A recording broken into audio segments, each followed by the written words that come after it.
All right. Thank you so much for joining the Miracle Mind today. It's great that we can meet, that we're here, that you are present. It's so wonderful. And we continue this incredible succession of what is A Course in Miracles. Now it's actually getting into the second part. Like, what was it again? Can a human being come to this? No, of course not. Is your understanding necessary? No, please not. No, don't try to understand this. No, no. So how effective is it? Can a human mind be taught in the first place? No, it can't. No, it can't. A human mind cannot be taught anything. You think so at school, but you know it was not very helpful, was it? So it's like the human mind cannot be taught anything. So it's like we're not working with that. We try to put it aside. So that's huge, you know, since your whole identity is based on this human mind, human frame of reference. You think that you are that. That's the biggest confusion. You think it can learn something. Another confusion. And you think it's a necessity for your existence, for your survival. Another confusion. So there are three things already. Like, you know what we're dealing with here? Unbelievable. So this will come back today. So it's not anymore like that we look at what's A Course in Miracles really, but more like, how does this actually work if the human mind cannot learn anything? Like, the mind training is not to make the mind better or to train the human being to become a good human being or to do all these things to improve the human species. No, that's a failure. We already saw that. It's a total failure. It is not. There's no solution to that. This is A Course in Miracles. This is what we train. We train the mind to leave the human reference for what it is, to leave all human ideas for what they are, to put them aside, you could say, to recognize the nothingness in it, in order for your holiness to emerge in your consciousness. Does what love is need to be taught what love is? No, of course not. Do you already know everything? Yes. The essence of you is omniscience, is all-knowingness. You know everything. Do you need to learn to be present? No. No, it's impossible. I cannot teach you to be present. You can train yourself to put your mind as a reference to the human frame of reference, to learn to let it step aside. What is already is. It's whole, perfect, complete. It is right here. It is present. It's omnipresent. It's everywhere. There's nothing else. So what am I doing here? Why am I coming to this class then? Why am I watching this? Why am I watching this on YouTube? Well, to acknowledge that, to see that that is actually the case. That you cannot be taught what you are. It isn't, there's no necessity to it, because you already are what you are. But it has nothing to do with any of these ideas that we put aside. So this is it's like a revolutionary way of teaching it. And it just, in fact, collapses every idea that you can hold about it. And that's where the transformational power lies. Like, it brings you right back into what already is. Here is your power. This is the will of God. It has nothing to do with anything else. It has nothing to do with your ideas, bottom line. It has to do with waking up to the truth of you, having that in your consciousness, in other words, fully in your consciousness, not anything else.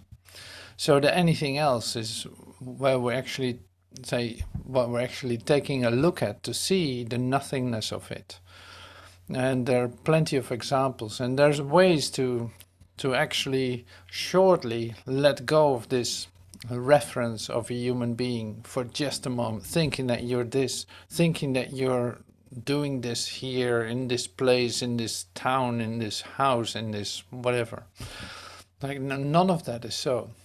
So for a moment you can escape out of it. And that's what we call a miracle. You temporarily recognize, I'm the dreamer of this dream. So I'm the dreamer of this dream. And at the same time, I have no interest in this dream as if it's going to contribute something to me. No, I want to wake up out of this dream, not anything else. I don't want to improve my dream. I don't want to, say, invest in it any longer. So this is A Course in Miracles, temporarily leaving your frame of reference to come to a different experience of yourself. Now you can say like, well, is that why we practice first the lessons of A Course in Miracles? Yes, absolutely. You can say this, if you did not get an experience after the first 20 lessons, you might as well start over. Because if you haven't got it after that, if you haven't got an experience of release, of letting go of your frame of reference, you might as well repeat those lessons, because it is like, otherwise you move further into receiving more concepts and storing them here in your intellect, thinking that you're doing a spiritual course in which you come to know more about yourself. That's not what this is. So I hope that is clear enough. If you have any questions, let me know. It is really like this. And yeah, like I said, the first 20 lessons, if you don't get a release after doing those, or in that period, you have to start over. You missed it. You did not do the lesson. You did not do A Course in Miracles. So you, say, forcefully rejected it, what you read. You forcefully ignored what it said. You actively resisted to what it actually is offering you. So, all right, well, that was just the opening. So welcome, great that you're here. If you still want to continue, you're welcome to do so. And of course you want to do that. So, to rub it in even a little deeper, and we go to the idea of trust, going back to the manual for teachers, everything to do with trust. So we started it in the last meeting that we had, the first part of the first 2 steps in developing trust, and we continue. So very interesting. Listen, you remember the different stages, where you go through in starting to trust what actually is this incredible reversal that is taking place in your consciousness. So when this power is once been, okay, so yeah, you have a different experience, and then it's like when you suddenly discover that there's more to life, which is really the reason that you are here, I can say. It's like you did come to this place, you did come to this meeting or to this video, however you see this. You come because you have recognized that there's an alternative to where you think you are existing.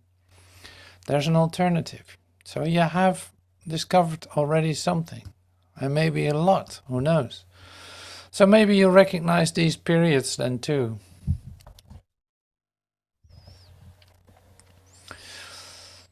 You see these phases where we go through. First, they must go through what might be called a period of undoing.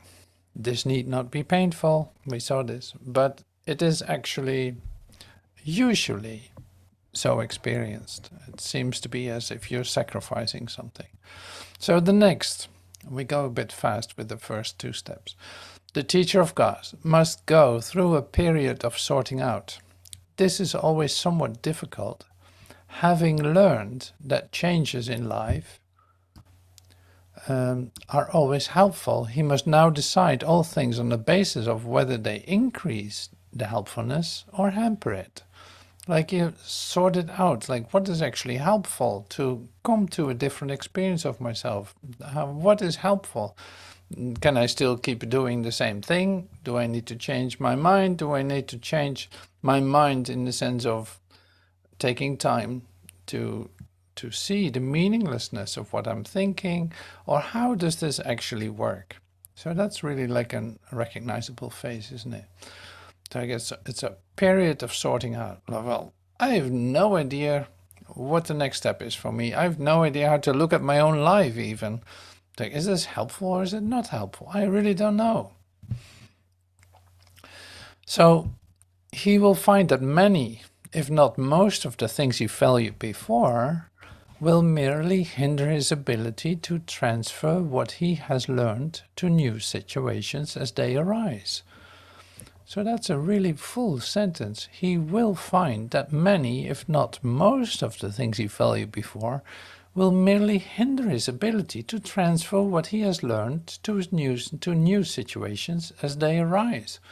Of course, I can say, it's like, of course, they must hinder, because they're so in opposition to what truth is about. Like, coming from a mindset of denial of truth, yeah, everything is not going to work that easily if you keep doing the same thing, right? Because it is embedded in denial. It's embedded in ignoring what is true. That's what this world that you valued before is about. So because he has valued what is really valueless, he will not recognize, he will not generalize the lesson for fear of loss and sacrifice. It takes great learning to understand that all things, events, encounters, and circumstances are helpful, instead of putting you in the, for instance, like putting you in the position of being a victim of certain situations, of events, or thinking that the world is against you, or thinking that you're living in an awful world, or in an hateful world, or who knows what. So you don't recognize it immediately that all these circumstances, events, and things are helpful, because you can recognize that who is the dreamer of the dream. See, it's only to the extent to which they are helpful that any degree of reality should be accorded them in this world of illusion. The word value can apply to nothing else. Okay, so now the third stage you might recognize. The third stage through which the teacher of God must go is what can be called a period of relinquishment. If this is interpreted as giving up the desirable, it will engender enormous conflict. Few teachers of God escape this distress entirely. There is, however, no point in sorting out the valuable from the valueless unless the next obvious step is taken. The third step is rarely, if ever, begun until the second is complete.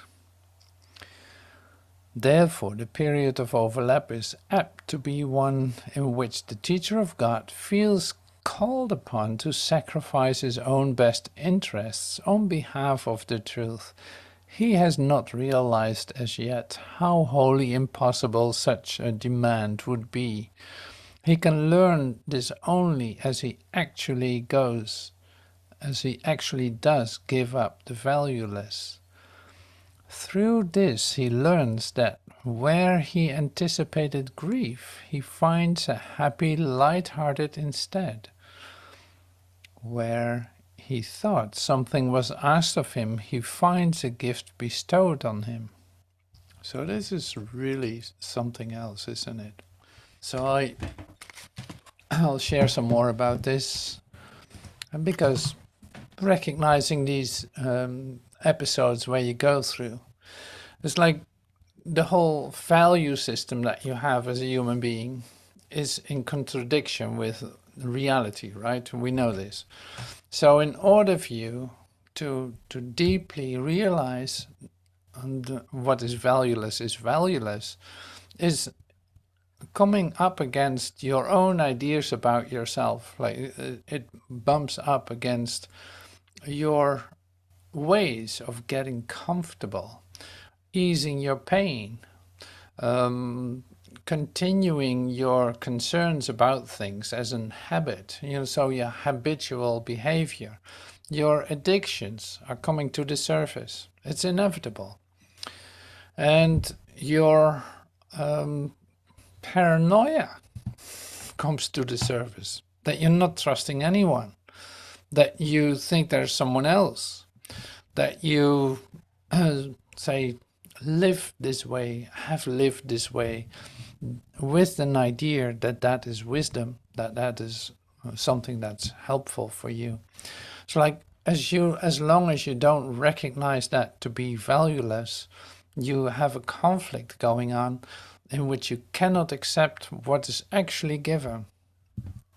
So all these things of sorting out, relinquishment, we're talking here about periods of years for most of us, like it's periods of years of slowly but certainly coming to recognize, oh yeah, this is not valuable either. I really thought it was so important to me. I held on to it so badly, and now I have to let it go. Not have to let it go. I see the valuelessness of it. So there's no sacrifice related to it any longer. Now I'm not afraid to let it go. And whoops, there it goes, and you never think about it again. Well, see, there's a lot of that. You can't believe it.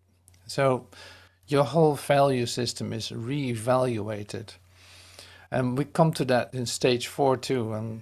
And I will not say too much about it, because this is great as like you might find yourself in this phase, watching this, finding yourself in the phase of relinquishment, that you discover more and more and more that I have valued. Suddenly I see the valuelessness of it, which is great.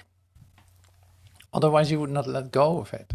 Let's see if it still serves you something, if it still serves you a sense of comfort, or a sense of belonging, or a sense of identity. What about that? It's like, I love the role I'm playing. I'm not going to give that up, because it's what I've worked at to become myself. It's like, yeah, that's my status. This is my status ego.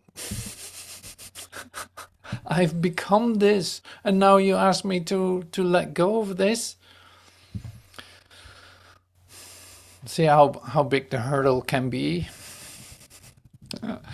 That's great. So this is, you don't want to hear this, really, do you? You don't want to hear this until you see the valuelessness of all this blown up imagery, which you are something that you're actually not. So having more different experiences of yourself, of peace, of light, of love, of connectedness, of suddenly feeling out of nowhere a release that brings you into, say, a direct remembrance of the love for your father, is speeding up these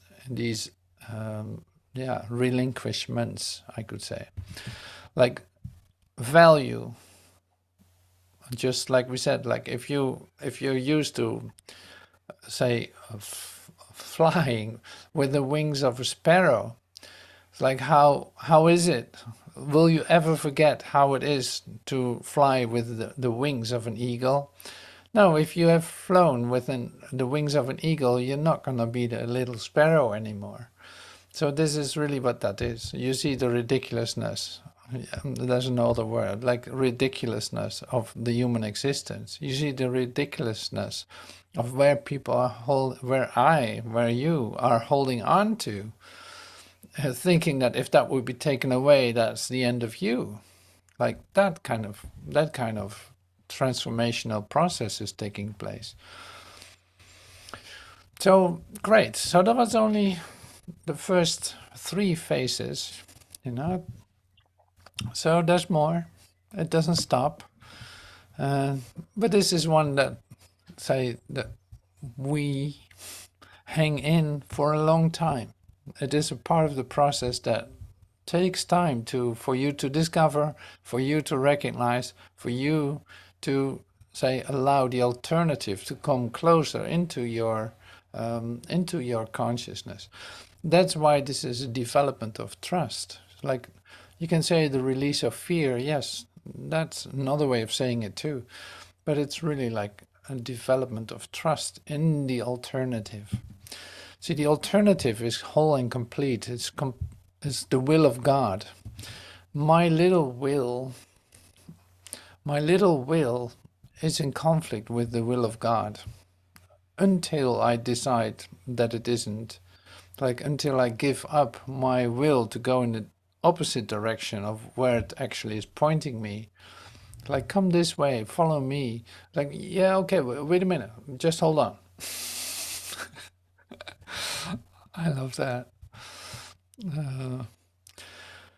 So you think that you think you know better where to go than the will of God. You know better how to achieve happiness than the will of God.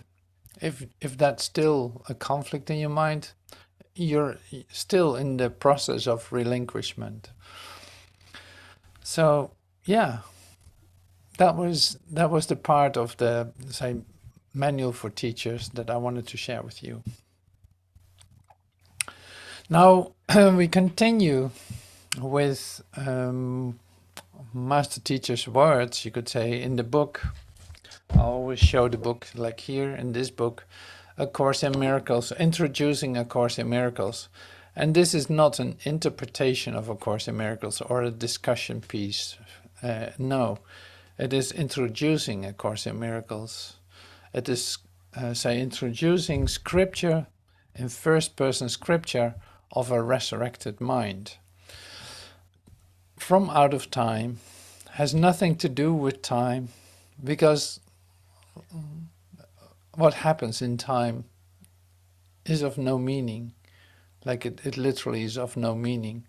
So it's like this comes from out of time into your enclosure in time to remind you that what you think is going on here has nothing to do with reality. None of it. Here goes your frame of reference, human reference. Whoosh. Seeing it for what it is, meaninglessness. Because what is already is. It doesn't need to be made, it doesn't need to be created. You're a whole part of it. So the rest can go. The rest that you thought was there can go, but there isn't anything else. So coming from that frame, which is not a frame at all, it is all-encompassing omniscience. It's like it's complete knowledge and all about everything knowledge, all about everywhere, and yeah, all about you, reality. Okay, now the procedure. Now I can always choose, like, are we going to listen to Master Teacher first? And then, yeah, I think we're going to do that. I'm always tempted to do that. I recognize that.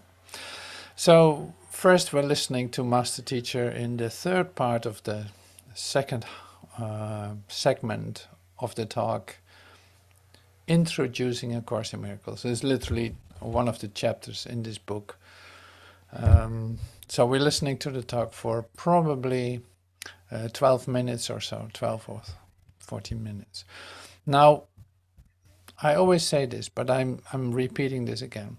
When you listen to this, to Master Teacher, to the occurrence that appears to be going on while listening to it, know that you are, say, a complete and whole part of the occurrence. That the process that you hear with your ears and recognize with your heart is actually taking place right now. It did not take place anywhere else. No, it's happening now. It's a healing procedure in this moment of time. So it's like the actual occurrences have nothing to do with time. That's why they are happening now. And you are a whole part of it. So whoever you hear screaming or laughing, you can say like, that is you.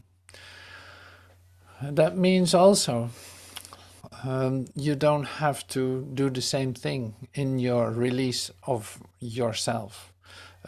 You'll see how that comes through you. You don't have to imitate the noises in order to be part of it or something. It's like, no, stay with what you feel, how this comes to you, how you receive this, and what happens with you expresses itself.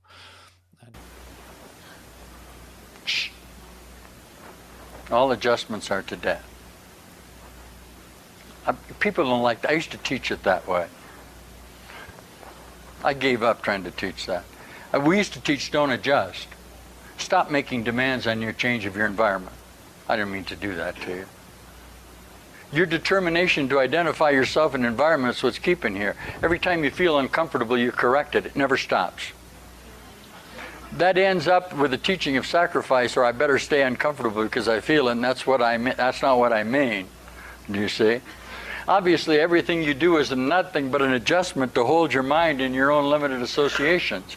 That not incidentally includes I am hot, I am cold, I am passionate, I hate, I love, and everything that you do. I'm teaching you not to adjust. I can't demonstrate it to you because it's not demonstratable. It's in your own mind. Okay? I don't identify with my body. And sometimes the people will say to me, you've been standing up for 6 hours, you better sit down. All right? Because it really doesn't occur to me. You know, that kind of says it's too hot in here. And I go, wow, is it ever hot in here? Now, at that point, if I want to adjust to it, I'm perfectly able to adjust to it. Okay? It's too late for me to make the assertion. I thought of it. Okay? Thinking it's too hot is the same as the adjustment. Can you hear it if I teach it that way? Your mind is so caught in your own, sitting on your own butt on a chair in a body that I'm getting hungry, what time is lunch?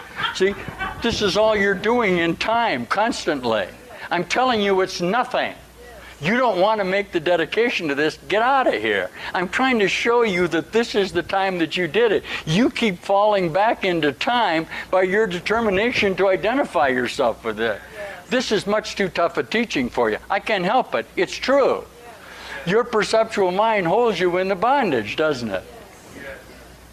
Well, don't we need to be Marthas some of the time? Should we just be Marys all the time? See, when Martha's in the kitchen making lunch for the disciples, and Mary, the sister, is in there, worshiping God, truth, Okay? Martha says, hey, why don't you come out here and help me with these good works on everything I'm doing? Well, Jesus says, leave her alone. Why? Because she's undergoing a transformation of her mind, which is a necessity. It's the old teaching, good works will avail you nothing, because you have placed a limited definition on yourself on what constitutes good. Okay. Now, obviously, then the good works will avail you nothing because they are definitions of spiritual pride or reassociations with your determination to define what salvation is, aren't they? All right. Will good works avail you? Totally. I'll tell you, do only good works. What are works? Giving. Give totally. I just read you. That's the honor of the work of your mind. It's that you define the works that holds you in the bondage. Do I work? That's all I do. This is the working of the miracle, isn't it? People like to break it down, and they'll say, well, we've got to worship God. Well, worship Him totally, and you'll work the miracle of the good works. Or what? You won't be here. If you're here, you must work the miracle of your whole mind, because if you're here, you are by definition a savior of the world, aren't you? You constructed the world. You're here. You have what? Assumed the burden of the world. Come to me, ye who are heavy laden, and I will give you rest, because I know this isn't real. If you'll trust me completely, my burden is light. Do you hear me? What you guys try to do as unhealed healers, bless your hearts, you take on all the burdens of the world and die with them, because you attempt to heal them in your limited associations. You love them, you want to do something about it, and you finally just die in the attempt.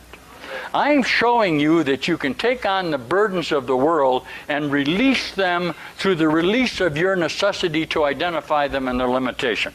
By the declaration of your miracle mind that they are in fact whole because your mind is whole. Okay? That's a miracle mind. Not defining the sickness out there and then trying to take on the burden of it. You can do that, and it'll get very burdensome to you, but finally what you're doing is serving man rather than God. You are determined in your perceptual mind that you can alleviate the pain that is apparently outside of you without the admission that you are the cause of the pain. Yes. And if you are the cause of the pain, it cannot be alleviated by changing the effects. You must change the cause of it in your own mind, and that's a service to God, not to man. Yes. And Jesus, when He defines empathy, says, you don't know what empathy is. Empathy is a total recognition of our godliness, not an association of a falsity and an attempt to heal the sick through your own sick mind. Do you feel the pain of your brother? You must feel the pain of your brother in order to be a savior. The necessity for saviorship is to feel your brother's pain totally. That's a fact. As long as you reject your brother's pain from you, you can't feel the pain of your own mind. This is my direct teaching to you, is that I can't stand this place. I could not stand not being able to heal the pain of my brother. Come on, you healers. Everybody comes into your office for treatment. All of this dedication that you have been an attempt to help this situation come to a truth, to a harmony, because you love them. I'm telling you that love is total. And if you'll recognize that you are the cause of this, it'll bring about a healing in your own mind that will heal your associations. This cannot not be so. Okay? Am I doing it from Revelation? If you can't tell I'm doing this from Revelation, go away. I mean, you've been going away from this for so long. Finally, I'm declaring to you that this is a funnel of light that has come into the apparent schism association in your own dream, telling you that you can escape your dream. How could you not do it? Did you see the consciousnesses get up here and walk out of here when I began? You see how fearful that was to them? How many more are going to be afraid to do this? Do you see what's happened? You're so identified with your own fear that if you really want to look at it, you're afraid of this message. Why? The things you love must die. Yes. The things you love must associate with you in fear, because you have created them to establish your reality based on temporal time. This is a threat to you. It's the only threat you have. Fear of God. Isn't that silly? Don't be afraid.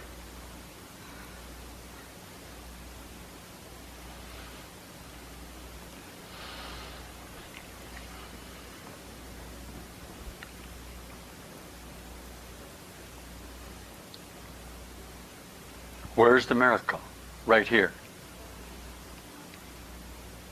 When's it going on? Right now. Who is going to work it? You are. How are you going to do it? you'll notice that the 50 concepts of the miracles were the 5 W's, and the H, or how, will be what I read you. When we did this, we took the perceptual mind, which is who, what, where, when, and why. Okay? If you add the H, which is the how, that becomes the text in the workbook. Who, what, where, when, why. That's why I took 50 concepts to do this for you. When you go back and do the concepts, you'll see that it contains all of these elements. Who is it that has to do it? Why do you have to do it? When will you do it? Okay? And why? They'll all be there. Now, did that help you define in your own mind what a miracle is? I don't know. See? But this is a course in what? The enlightenment of you. This is a course of the necessity of the maturing of a limited association through a evolutionary or revolutionary process in time to a recognition that you are whole mind in God. I'm not concerned with the vernacular. I'm not concerned with how you teach it, but very obviously, okay, there is something at a border of time, okay, the borderland, just out of time, called Jesus Christ of Nazareth, that is here and out of time, that has directed you in your own dream to do this. Now, if that takes a little faith and acceptance, what have you got to lose? Do you have to run out now and say, Jesus Christ is new scripture and has taught me this and I'm going to... No, you don't have to do it. But I would suggest somewhere within you now, utilizing this energy, you begin to read this from the source that it's coming from. If you'll do that, you will begin to undergo the miracle change of your own mind. Will it be conflictual? To the extent it need be conflictual, it will be, because your mind is fundamentally in conflict. All I'm directing you to is to undergo whatever conflict is necessary for you to come to this truth. I'm trying to take sacrifice out of it, because sacrifice doesn't work. You have a tendency to lean on sacrifice. Okay? When I told you a couple thousand years ago, blessed are you who are persecuted in my name, you took that as a means to hold on to your limited identity. So we sort of took that out of this. But I understand you may experience this in sacrifice. Why? All lack is sacrifice. You are defined as a sacrifice. The first covenant, the idea of cause and effect, is a sacrificial association with limitation, isn't it? The new covenant of Jesus Christ is the teaching only of love, and that reciprocity or exchange or limitation is impossible. We had to have the first covenant, or the idea of self-identity, in order to pass from that to the reality of your mind. You see that? That's the new covenant of Jesus Christ. That's simple. Not an eye for an eye, but a statement of give to your brother wholly. Not an exchange of any sort in your own mind. Not the Old Testament. The New Testament. Is the Old Testament necessary to this? Of course. Otherwise, how do you know you have a problem? You need to know you have a conflict in your own mind in that moment of time when you came to the truth. Yes. And that's what's happening to you.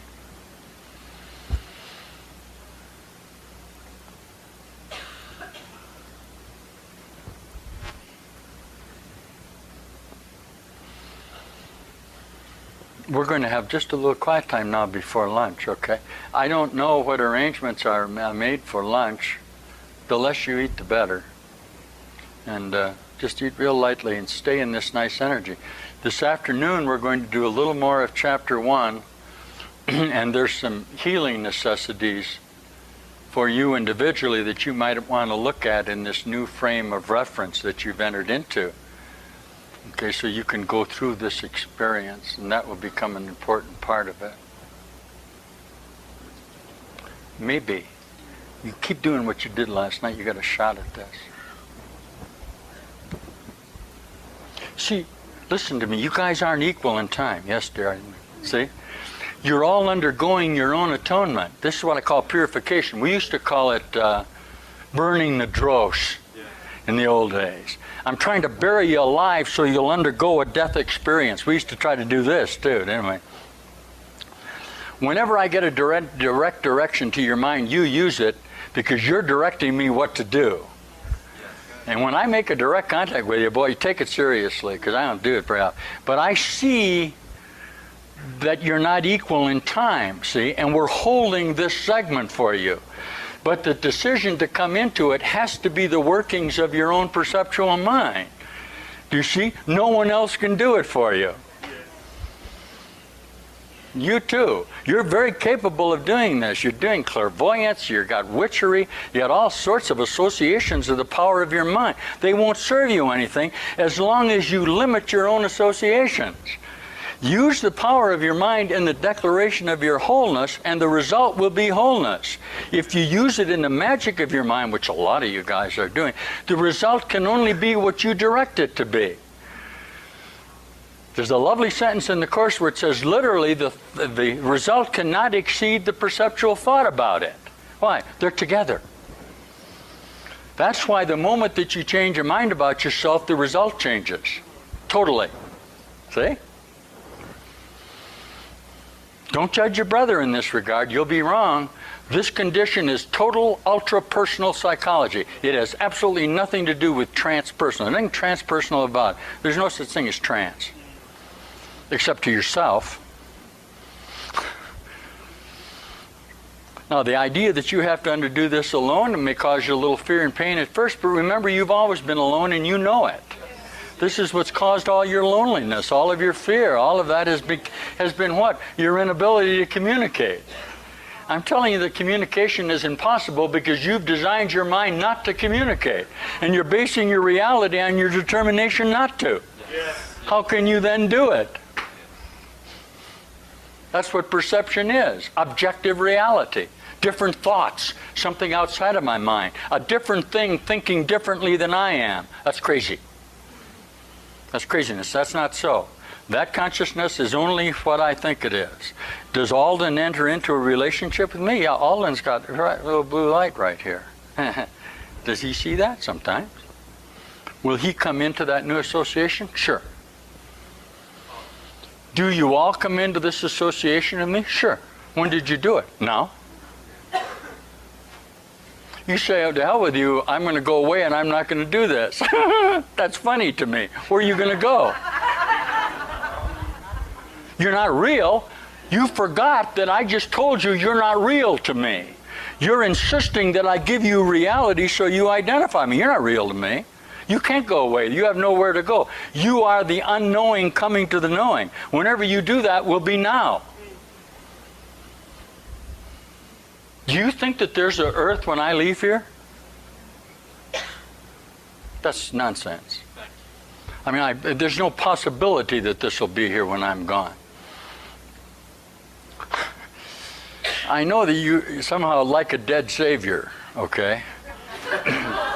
The stuff that I just read, which is real nice stuff, okay? Some of you can hardly wait till I can die so you can say, wow, was that ever good? Look, too bad he's not here anymore. We had a lot to learn from him. All you're doing is associating life with death, okay? That's not so. Jesus Christ, the living Son of God, is here or he's nowhere. He is not coming back from the dead. I'm not come back from the dead. I'm telling you there is no death.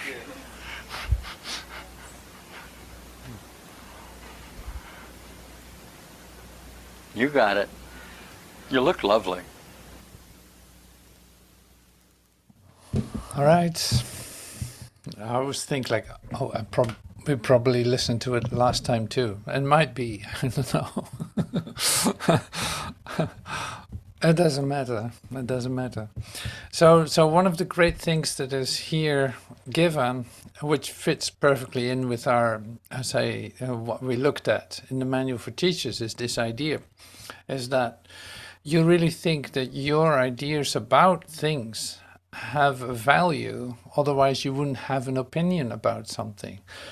You could say like, well, I don't really like listening to Master Teacher, or the way he talks is, or this teacher here, I don't know about this guy.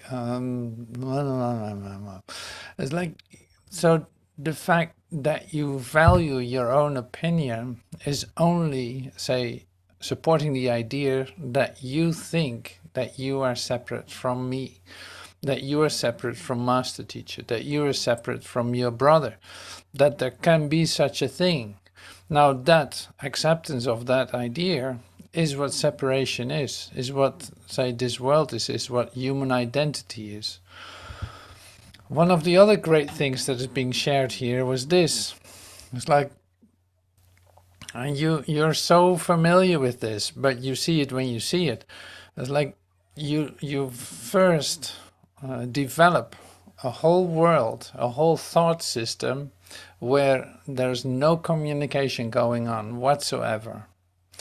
And now you, say, come to the recognition, like we will have to practice this in order to be able to communicate. Now I use my limited definition of myself to communicate. Is that going to be successful? No. Is it going to help me to communicate? No. See, the whole thought system is not helpful. So the whole thought system is in fact the denial of the communication that's going on in this moment, that is inherent in your creation. It has nothing to do with your ideas about it, because your ideas about it is literally preventing you from having that experience of direct communication with your source. And so this is what we're dealing with. So the human being cannot come to this. As long as you see yourself as a separate identity, cannot come to communication. If you think you need to do something for it, you cannot come to it.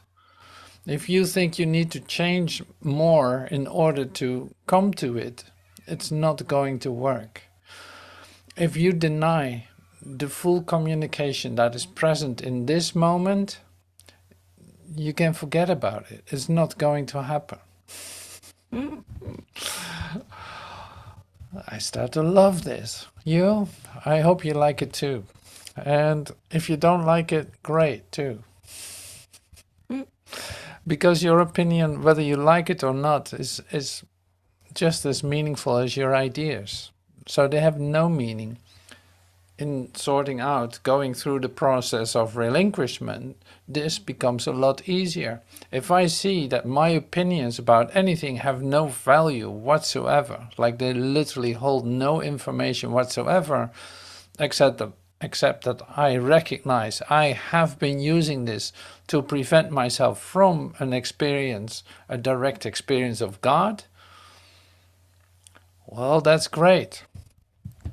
We said it the other day, temporarily we use the idea of error, not to confirm the reality of it, no, but using it as an, say, possibility for a turning point, to recognize, to remember what is not error, what is true. And remembering what is true is not a matter of memory as we know it, like not remembering a fact, oh yeah, wait a minute, we're one with God. No, that's not what I mean. See, that would be a reduction of it. It would not be the totality of it.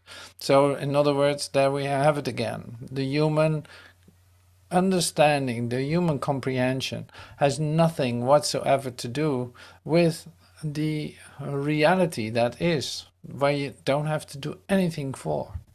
It is already established. It is established in you. Now get out of the way with your ideas about yourself. That's in fact bluntly the request. So going through all these phases, you end up doing that. That's why I know you're going to be successful, because you were successful. This has never occurred.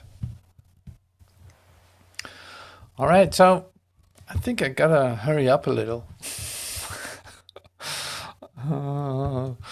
Okay, so no, it's perfectly all right. So here we are with some miracle principles, sharing those with you, if I really do that. Sharing with you the miracle principles. Here we are. And you could say, like a commentary of Master Teacher, but it's not to open up a discussion. No, it's to support the meaning of it. Miracles as such do not matter. Why would they? They are just definitions of the truth that must be inherent in you. The manner in which you work the miracle does not matter. The miracle that actually occurs makes absolutely no difference, does it? No. Like, in fact, nothing changes. It is just that you become aware of the truth of you for just a split second. But reality is not going to change by it. The only thing that matters is their source, which is far beyond evaluation. Why? It's God. Your attempts to evaluate it are your attempts to give explicit causes to your own mind and deny the final wholeness of you. You're trying to work the miracle. You trying to work the miracle denies the miracle. So your trying to work the miracle denies the miracle. Jesus talks about this in the Course. He says now it's going to take a miracle to get you to be a miracle worker. You got so used to using the power of your own mind that you need a miracle. That's the devil, incidentally. You are determined to do that. Okay, so what is being said here? The only thing that matters is the source of the miracles, which is far beyond evaluation. It is God.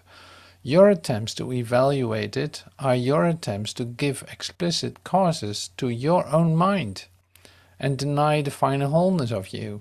So it's like you still try to put it into your limited frame of reference and thinking that, okay, if I get the definition of a miracle, I know what it means. No, you don't. So like you're literally denying the wholeness of you. And the whole principle of the miracle is that it has nothing to do with your definition.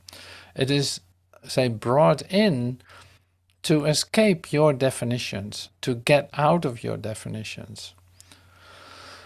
Now, your trying to work the miracle denies the miracle. Like if you think that you know how to do this, it would be under conscious control.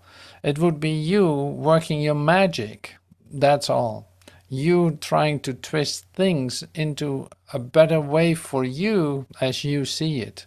That would be a total denial of the miracle. It's what we call magic. Okay, so it takes a miracle to get you to be a miracle worker. It really is like that.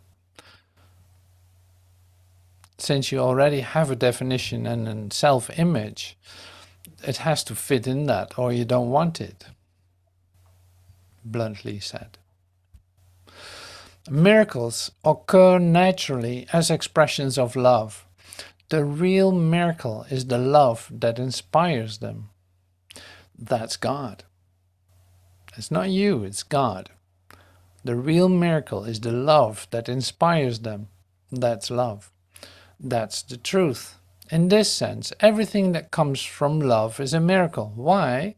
It is a statement of the whole truth of you in your own mind. That's a miracle. The miracle works by your non-definition. Wow, isn't that amazing? Let go and let God. So you can say like everything, the real miracle is the love that inspires them. Yes. So everything that comes from love is a miracle. That's another expression. It's like everything that comes from love is a miracle. But not everything that comes from love, how you define it, is a miracle. What you think love is not necessarily a miracle. No, it's your idea about love, and that is not what love is. So this is a good one to remember too. Otherwise you fall into human behavior of love, which is basically hate or fear or possession, possessiveness, or power, and it has nothing to do with love. You know what I'm saying?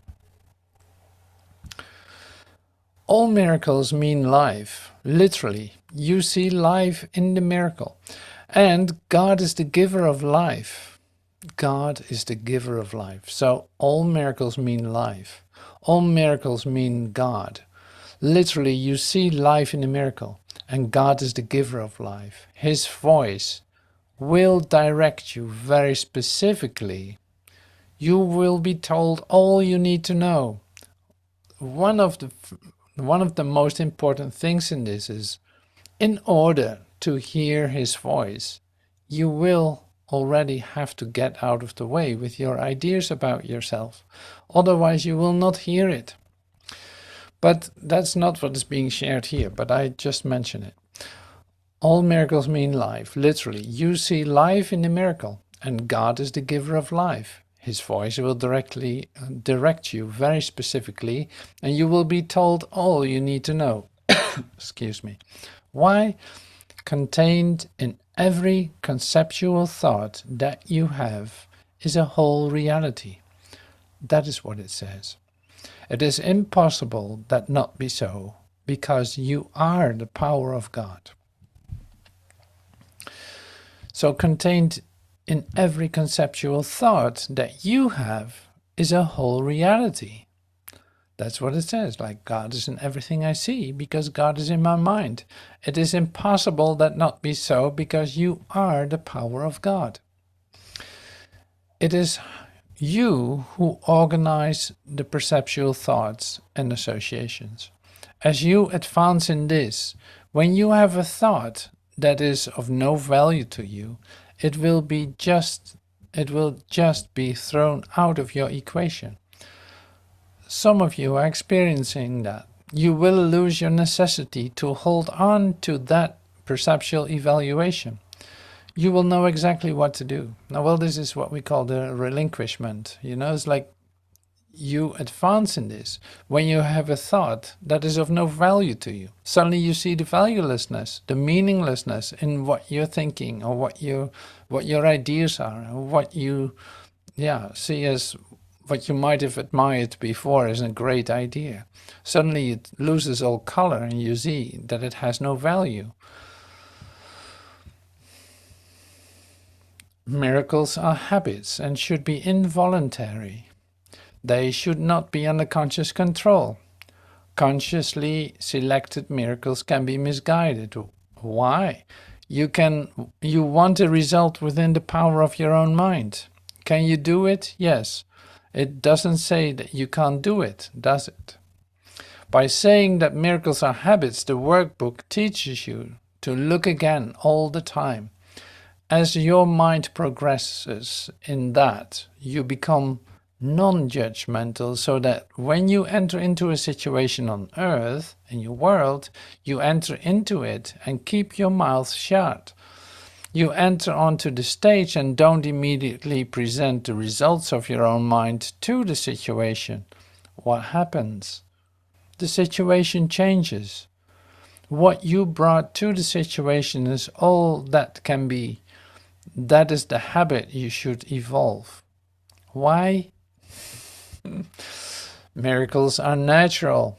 When they do not occur, something has gone wrong. Yes, and that something is your determination to establish your own reality. The miracle works fully all the time.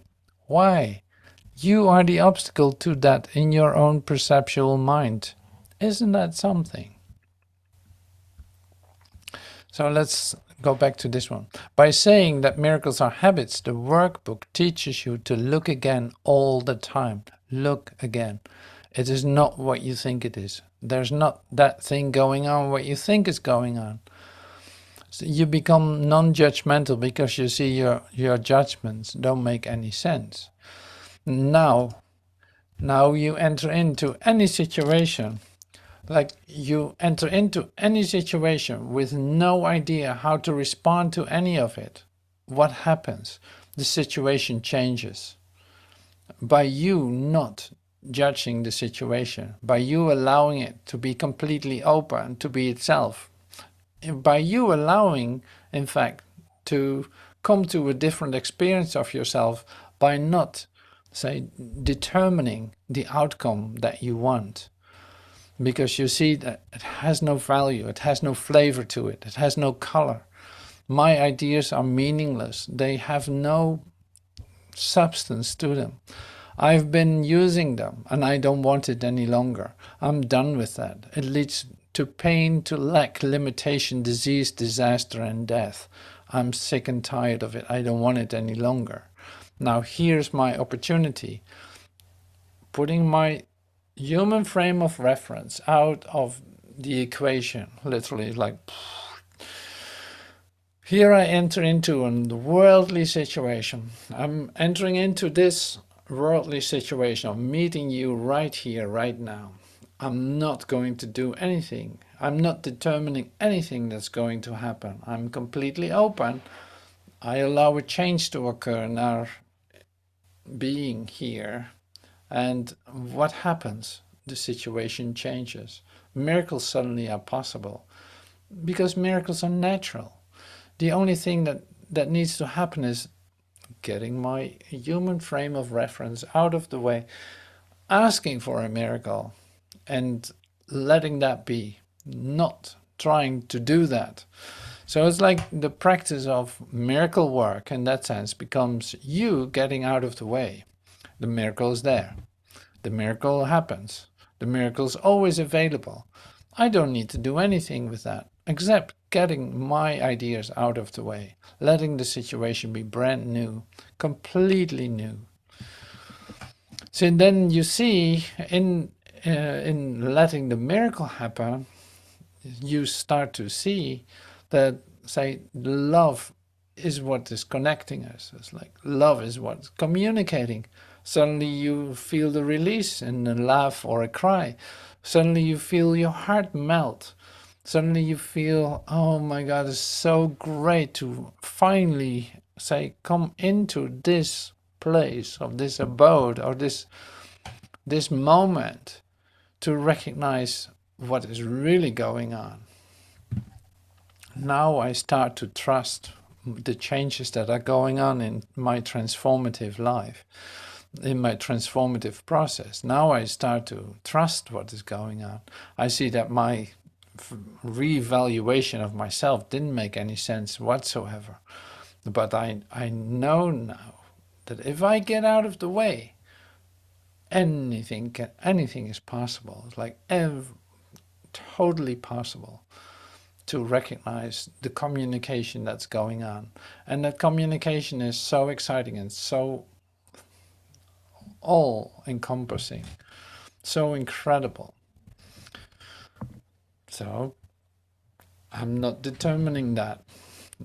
Truth reveals itself in me continuously. It's literally revealing itself. It's a revelatory experience, just like this is. Like, I'm not touching that. I'm not forcing anything. I'm completely open to receive it. Wham, there it is. Oh my God, I feel so good. Great. Oh, we're communicating. Oh, we were always communicating. I recognize this. Yes.